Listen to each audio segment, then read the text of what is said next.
ఏలూరు కొత్త బస్టాండ్ ఎదురుగా ఉన్నటువంటి సిఐటియు కార్యాలయంలో డివైఎఫ్ఐ, ఎస్ఎఫ్ఐ ప్రజా సంఘాల రౌండ్ టేబుల్ సమావేశం నిర్వహించారు. ఈ సమావేశానికి డివైఎఫ్ఐ జిల్లా కార్యదర్శి జి సూర్యకిరణ్ అధ్యక్షతన వహించగా, ఈ సమావేశంలో జన విజ్ఞాన వేదిక, లాయర్స్ యూనియన్లు, అలాగే ఏఐ, బీఆర్ఎస్ తదితర సంఘాలతో రౌండ్ టేబుల్ సమావేశం నిర్వహించారు.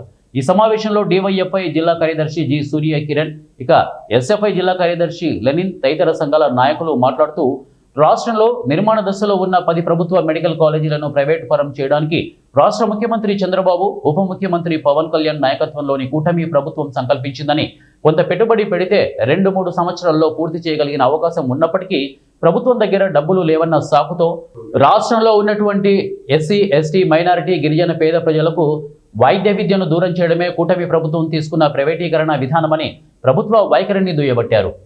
భారత ప్రజాతంత్ర యోజన సమైక్య డివైఎఫ్ఐ జిల్లా కార్యదర్శి ఏలూరు. ఈ రోజున ఏలూరు జిల్లా సిఐటియు కార్యాలయంలో, ప్రజా సంఘాల కార్యాలయంలో రౌండ్ టేబుల్ సమావేశం నిర్వహించడం జరిగింది. ఈ సమావేశానికి విద్యార్థి యువజన సంఘాలు, అలాగే ఏఐబిఎస్పి పార్టీ సంబంధించిన నాయకత్వం కూడా హాజరవడం జరిగింది. ఏదైతే గత ప్రభుత్వంలో ఇచ్చినటువంటి 17 మెడికల్ కళాశాలను ఇప్పుడు ఉన్నటువంటి కూటమి ప్రభుత్వం అన్యాయక్రాంతంగా ప్రైవేటీకరణ పీపీపీ, ఏదైతే పబ్లిక్ ప్రైవేట్ పార్ట్నర్షిప్ అన్న పేరుతో చేయడం అన్నది చాలా దుర్మార్గకరం. ఏదైతే రాష్ట్రంలో ఉన్నటువంటి ఎస్సీ, ఎస్టీ, బీసీ, మైనార్టీ వర్గాలకు సంబంధించిన విద్యని దూరం చేయడమే, వైద్యాన్ని దూరం చేయడమే.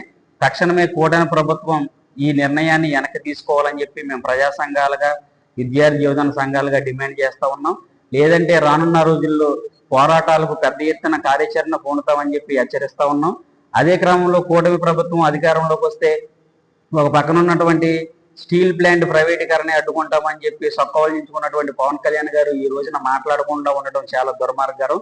అక్కడ ఉన్నటువంటి ఏదైతే సెక్షన్లకు సంబంధించినవి కూడా ఇప్పటికే ప్రైవేటీకరణ చేశారని పెద్ద ఎత్తున ఆందోళన జరుగుతూ ఉన్నాయి. అలాగే కేంద్ర ప్రభుత్వం ఉన్నటువంటి నరేంద్ర మోడీ గారు కూడా గతంలో ఎన్నికల్లో ఇచ్చిన హామీల్లో భాగంగా ఏదైతే పెద్ద తిరుపతి వెంకటేశ్వర స్వామి సాక్షిగా ప్రత్యేక హోదా ఇస్తానన్నారు, ఇప్పటి వరకు కూడా ప్రత్యేక హోదా ఇవ్వకపోవడం